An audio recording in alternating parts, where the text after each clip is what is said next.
그런데 그때 하나님은 그에게 용기와 희망의 메시지를 전달해 주십니다. 여러분, 그가 받은 용기란 무엇일까요? 하나님께서 사용하심을 사모하는 용기다. 인간적인 무모함이나 아니면 인간적인 용기가 아니라요, 하나님께서 사용하시기를 원하실 때, 내가 누구를 보내며 누가 우리를 위하여 갈고 하실 때 그 하나님의 마음을 알고 내가 여기 있나이다, 나를 보내소서, 그 용기의 마음조차 하나님께서 주신 것입니다. 하나님의 현존하심 앞에 현존하심으로 인해 얻은 용기였습니다. 여러분, 자녀가 밤길을 걷고 있다고 생각해 보세요. 두려워요. 불안해요. 무서워요. 그런데 저 앞에서 아빠가 마중 나오고 있어요. 그러면 그 아빠를 보면서 두려움과 불안과 사라지면서 용기가 생겨나는 거거든요. 마찬가지로 내 인생에서 어려움을 겪고 힘든 일들을 겪고 괴로워하고 있을 때, 감당할 수 없어 낭망하고 있을 때 현존하시는 하나님을 보는 순간 그 하나님으로 인하여 용기를 얻습니다. 여러분, 이게 영적으로 눈뜬 자가 얻는 은혜예요. 감당할 수 없는 시험이 찾아옵니까? 괴로움이 있습니까? 어려움이 있습니까? 낙심함이 있습니까? 낭망이 있습니까? 현존하시는 하나님이, 살아계신 하나님이 함께하고 계십니다. 하나님은 이사야에게 희망의 눈을 뜨게 하십니다.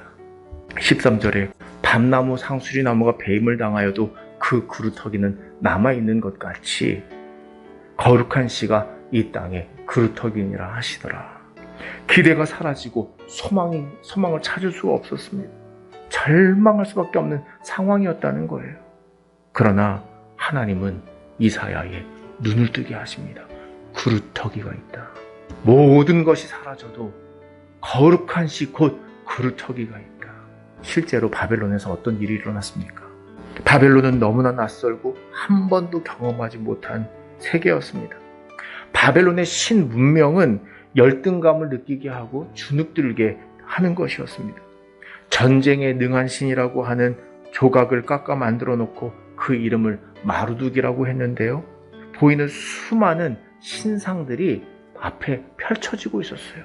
그러나 그루터기와 같은 신앙을 가졌던 사람들은 눈에 보이지 않는 하나님을 바라보았습니다. 저들이 삼고 있는 수많은 우상들은 하나님의 피조물들에 불과하다. 하나님은 창조주시요 유일하신 분이시다. 깨닫기 시작했습니다. 하나님을 두기 싫어했던 사람들의 심령에까지도 하나님을 사모하는 마음이 출렁이기 시작했습니다. 여러분, 오늘 우리가 하나님을 사랑하는 마음이 출렁이기 시작할 때, 채워지기 시작할 때, 설령 하나님 두기를 싫어하는, 그 마음에 두기를 싫어하는 그 심령이 닫힌 사람들의 마음까지도 열 수 있는 표적으로 다니엘과 그 친구들을 생각해 보십시오. 금신상에 절하지 않으면 풀무불에 던져지는 상황에서도, 하나님을 예배하며 사자굴에 던져지는 상황에서도 신앙을 굳건히 지키며 예루살렘을 향하여 창문을 열고 기도하고 감사를 드렸습니다. 마찬가지 아닐까요? 성공에 능한 신이라고 사람이 정교하게 만든 수많은 담론들과 이론들, 그런 것들을 좇느라 하나님을 바라보지 못하고 정직이 쉬운 때입니다. 그런데 저는 그루터기처럼 교회를 지키고 믿음을 지키며 영적 사모함과 갈급함으로 하나님 앞에 더 가까이 나아가려고 하는 많은 사람들을 봅니다. 물론 숫자야 적지만, 그러나 하나님께서 사용하실 줄로 믿으시기 바랍니다.